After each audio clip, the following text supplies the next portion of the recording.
प्रदेश के बहुत से किसान भाई कई फलदार पौधों की बागवानी करते हैं और अक्सर वे बागवानी के लिए पौधे नर्सरी से खरीद कर लाते हैं। लेकिन नर्सरी वाले कभी कभी जिस किस्म का पौधा कहते हैं वह बाद में किसी अन्य किस्म का पौधा निकल आती है। इसलिए इस तरह की समस्या से बचने के लिए किसान ग्राफ्टिंग विधि से अपनी मनचाही किस्म के पौधे तैयार करके अच्छी आमदनी कमा सकते हैं। तो आप किस तरह से तैयार करें ग्राफ्टिंग विधि से मनचाही किस्म के पौधे, आइए जानते हैं डॉक्टर नवीन शर्मा से।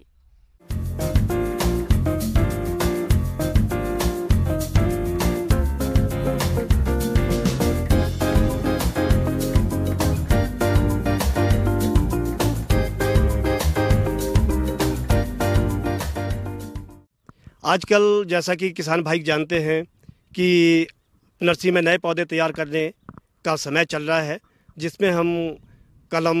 ग्राफ्टिंग, बडिंग ये सारी चीज़ें करते हैं। आमतौर पर देखने में आता है कि किसान भाई फल बागों को लगाने के लिए नर्सरी से जिस पौधे को खरीद कर लाते हैं वो बाद में किसी अन्य प्रजाति का निकल आता है,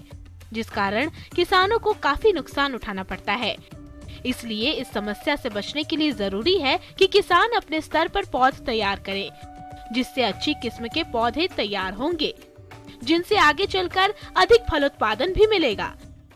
तो जब भी हम ग्राफ्टिंग की बात करते हैं, सबसे पहली चीज़ आती है कि जो हम कलमों के लिए मटेरियल यूज़ करने वाले हैं, कलमें या साइनबोर्ड जिनको हम बोलते हैं, वो कहाँ से लेनी है और किस तरह की वो होनी चाहिए। तो एक तो ये है कि जिन भी पौधों से हमको लेनी है वो पौधे आपके बीमारी रहित हो, और बीमारी रहित पौधे से भी आपने कलेक्ट की है तो जो हम कलमें फाइनली यूज़ करने वाले हैं उसमें किसी तरह का डैमेज ना हो, इंसेक्ट, पेस्ट, डिजीज़, किसी भी तरह का कोई इन्फेक्शन ना हो। और उन कलमों का जब हम प्रयोग करते हैं फाइनली तो अलग अलग विधियों की ज़रूरत पड़ती है। रूट स्टॉक किस तरह का है, रूट स्टॉक की मोटाई कितनी है, उसके हिसाब से हम अलग अलग विधियां प्रयोग करते हैं। सबसे पहले बात करते हैं टंग ग्राफ्टिंग की, जीवा कलम भी जिसको हम कहते हैं। आम तौर पर हमारे सारे शीतोष्ण फल पौधों के लिए इसी का प्रयोग किया जाता है, लेकिन इसकी सक्सेस ज़्यादातर या ज़्यादा अच्छी है तब मानी जाती है जब आपका रूट स्टॉक और साइन दोनों की मोटाई लगभग बराबर की हो, दोनों बराबर व्यास की हो।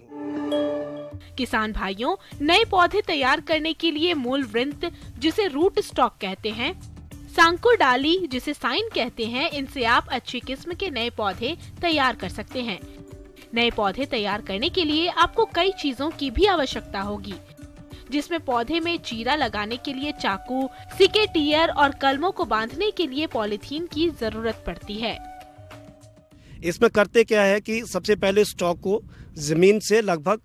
15 से 22 सेंटीमीटर के मध्य ऊंचाई पर काट देते हैं कैंची से सीधा, और उसके बाद उसके ऊपरी हिस्से पर 2.5 से 3 सेंटीमीटर का एक लंबा तिरछा कट लगाते हैं, जिस तरह से हम कलम के लिए लगाते हैं, लिखने वाली कलम के लिए स्लांटिंग कट लगाते हैं। और उस स्लांटिंग कट के निचले 2/3 हिस्से में फिर एक रिवर्स कट लगाते हैं, जिससे जीवा बन जाती है। तो वो जीवा बन जाती है, उस तरह से फिर साइन बोर्ड में भी हम बराबर मोटाई की कलम ले करके जिसमें कम से कम 3 आंखें हो, उसके बॉटम पोर्शन में इसी तरह का स्लांटिंग कट लगा करके, रिवर्स कट लगा करके जीभा बना दी जाती है, और इन दोनों जीभाओं को इंटरलॉक करते हुए इस तरह से आपस में जोड़ दिया जाता है कि इनका कैम्बियम आम तौर पर या आम भाषा में मैं कहूँ तो कम से कम एक तरफ का उनकी जो छाल है, स्किन है, वो एक तरह से स्मूथली मैच कर रही हो, ताकि उसमें से जो पोषक तत्व और पानी है, सैप मूवमेंट है स्टॉक से, वो साइन को आसानी से हो सके, तभी हमारी कलम चल सकती है। और उसके बाद ये जो यूनियन जहां हम जोड़ते हैं दोनों पोर्शन को, उसको ग्राफ्ट यूनियन बोलते हैं।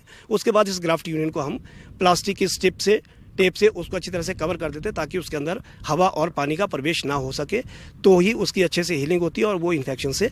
बची रहती है। उसके बाद दूसरी परिस्थिति आती है, कई बार हमारे पास स्टॉक इतना मोटा होता है जिसमें हमारे पास साइन उस मोटाई की नहीं आती है, तो टंग ग्राफ्टिंग उस सिचुएशन में ज़्यादा अच्छी नहीं मानी जा सकती। उस स्थिति में हम क्लेफ्ट ग्राफ्टिंग करते हैं। क्लेफ्ट ग्राफ्टिंग थोड़ा सा टंग ग्राफ्टिंग से अलग है। उसमें पहले स्टॉक को उसी तरह से लगभग 20 सेंटीमीटर, 15 से लेकर 22 सेंटीमीटर तक की ऊंचाई पर ज़मीन से काट देते हैं, सीधा कट लगा करके। फिर उसके बिल्कुल सेंटर में, मध्य में चाकू इंसर्ट करके सीधा बीचों बीच चीरा दे दिया जाता है।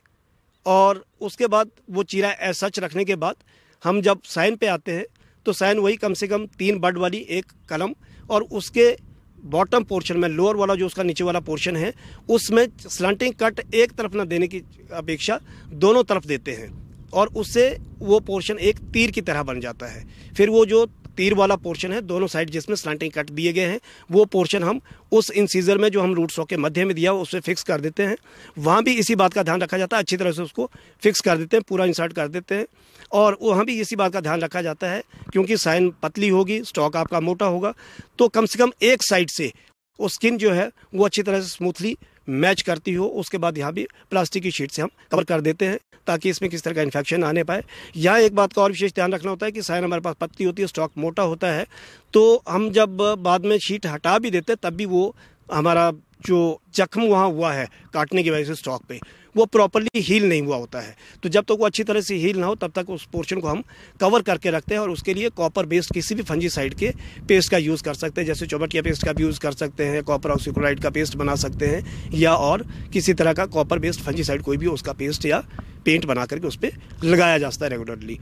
तो हम अगर इन सब बातों का ध्यान रखते हैं तो मुझे लगता है हम आसानी से अच्छी सक्सेस के साथ अपने पौधे तैयार कर सकते हैं। कमर्शियल लेवल पे कर रहे हो या अपने घर की नर्सरी में कर रहे हो तो अच्छे से हम क्वालिटी नर्सरी प्लांट्स तैयार कर सकते हैं, बात सेब की हो या गुठलीदार दूसरे फलों की। किसान भाइयों,